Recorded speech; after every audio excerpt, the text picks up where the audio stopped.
लाखों करोड़ों दरूद व सलाम आप सल्लल्लाहु अलैहि वआलैहि वसल्लम की ज़ात पर और आप सल्लल्लाहु अलैहि वआलैहि वसल्लम की आल पर। अल्लाह ताला और इसके फरिश्ते आप सल्लल्लाहु अलैहि वआलैहि वसल्लम पर दरूद व सलाम भेजते हैं। ए ईमान वालो, तुम भी आप सल्लल्लाहु अलैहि वआलैहि वसल्लम पर दरूद व सलाम भेजा करो। मुअज़्ज़ज़ नाज़रीन कराम, अस्सलामु अलैकुम।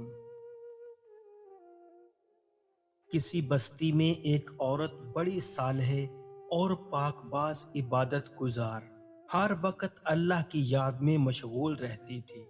अल्लाह पाक ने दुनिया की नेमतों के साथ दीन की दौलत से भी खूब नवाजा था।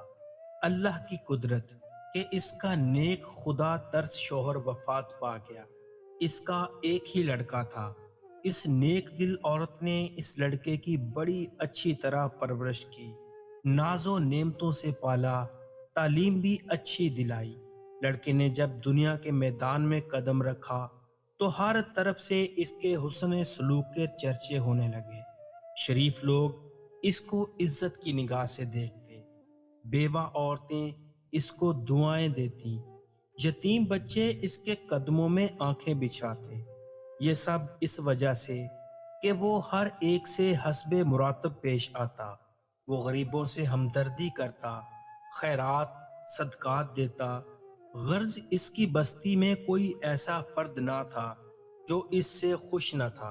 इसकी बस्ती वाले ऐसे नेक लोग थे कि हर घर से कुरान पाक की तिलावत की आवाज आती थी। मसाजिद में दरसे कुरान और अल्लाह के जिक्र की मजलिस होती थी। गर्ज इस बस्ती का हर घर जन्नत का नमूना था। हर फर्द दूसरे का गम ख्वार, एसार और शराफत का पुतला था। ये लड़का देहात से बाहर शहर में आने जाने लगा। कुछ अरयानी और बेहयाई का मुजाहरा करने वाली औरतों पर इसकी नजर पड़ने लगी। आहिस्ता आहिस्ता इसकी दोस्ती नेकों से हटकर बदों से बढ़ने लगी। फिर वो रास्ते से भटक गया।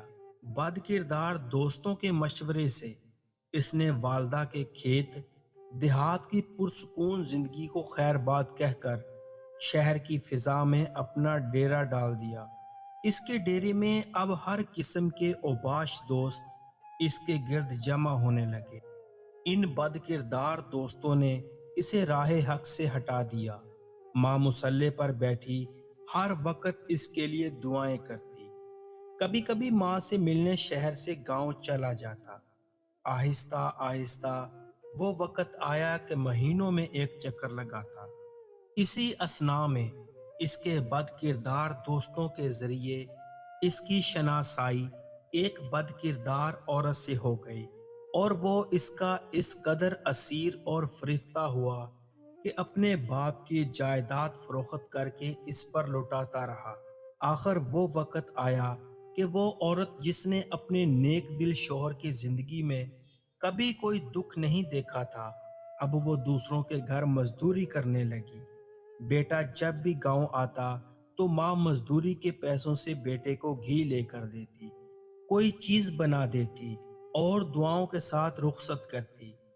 काफी अरसा गुजर गया। लड़का माँ को मिलने न आया। माँ बेटे की जुदाई में अपने होशो हवास खो बैठी। जब भी कोई गैर इसके दरवाजे को खटखटाता, वो दौड़कर दरवाजे पर जाती, बेसाख्ता कहती, मेरे बेटे तुम आ गए। बेटे तुमने इतनी देर क्यों लगाई? जब मालूम होता कि गली के किसी बच्चे ने दरवाजा खटखटाया था तो दिल पर हाथ रखकर फिर मुसल्ले पर आ बैठती और रोना शुरू कर देती। रोते रोते इस नेक दिल की बेनाई भी जवाब दे गई।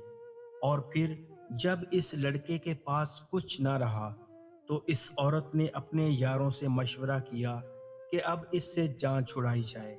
मशवरा ये तय हुआ कि इससे ये फरमाइश की जाए कि मेरी मोहब्बत जब ही आपसे रहेगी कि अपनी माँ का दिल निकाल कर लाओ। इस तरह वो फरमाइश पूरी नहीं करेगा तो खुद ही जान छूट जाएगी। इस बद किरदार औरत ने यही फरमाइश की। वो इंसान जो एक वक्त में फरिश्ता था آج خواہش نفس کی خاطر شیطان سے بھی بدتر ہو گیا اور اس فرمائش کو بھی پورا کرنے میں تیار ہو گیا۔ خنجر لیا، گاؤں کی طرف چل دیا۔ عرصہ دراز کے بعد جب یہ بد نصیب دروازے پر پہنچا اور آواز دی، ماں خوشی سے دروازے کی طرف بڑھی، منہ سر چوما اور سینے سے لگایا۔ اس بدبخت نے خنجر نکالا، ماں کے سینے پر مارا، ماں کا دل نکال کر چل دیا۔ آسمان پر اندھیرا چھا گیا، اللہ کا عرش ہل گیا، فرشتوں نے دہائی دی، ظلم کی انتہا ہو گئی۔ بدکاروں کا یار بد کردار جب فاحشہ عورت کے مکان پر پہنچا، ماں کا دل اس کے سامنے کیا۔ اس عورت نے کہا، تو اپنی ماں پر ایسا ظلم کر سکتا ہے تو معلوم نہیں میرے ساتھ کیا سلوک کرے گا، اس لیے یہاں سے نکل جا۔ آنکھوں پر اندھیرا چھا گیا اور وہیں گرا اور مر گیا۔ ماں کا دل ہاتھ سے چھوٹا، دل اس فاحشہ عورت کے کمرے میں پڑی ہوئی چھری پر گرا۔ ماں کا دل پھٹا، درد سے دل سے صدا نکلی، بیٹا کہیں چوٹ تو نہیں لگی؟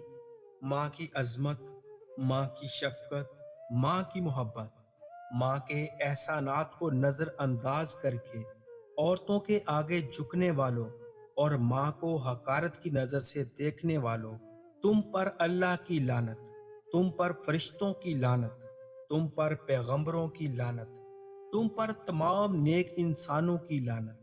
توبہ کر لو، نیکی کی راہ اختیار کر لو، ماں کے قدموں پر سر رکھ لو۔ اس وقت تک سر نہ اٹھاؤ جب تک وہ راضی نہ ہو جائے، چاہے تم کو موت تک سر رکھنا پڑے۔ رکھے رہو، نجات اسی میں ہے۔ یاد رکھیے، اللہ تعالیٰ ماں باپ کے نافرمان اور بے ادب کی کسی بھی نیکی و انصاف کو قبول نہ فرمائے گا، لیکن اگر وہ توبہ کرے اللہ سے اور اپنی ماں کے ساتھ اچھا سلوک کرے، ہر وقت اس کو راضی اور خوش رکھنے کی جستجو میں رہے، تو پھر اللہ پاک معاف فرما دے گا، کیونکہ اللہ پاک کی رضا ماں کی رضا میں ہے اور اللہ پاک کی ناراضگی ماں کی ناراضگی میں ہے۔ اللہ تعالی ہم کو اپنی رضا کی توفیق عطا فرمائے اور اپنی ناراضگی سے بچائے، آمین یا رب العالمین۔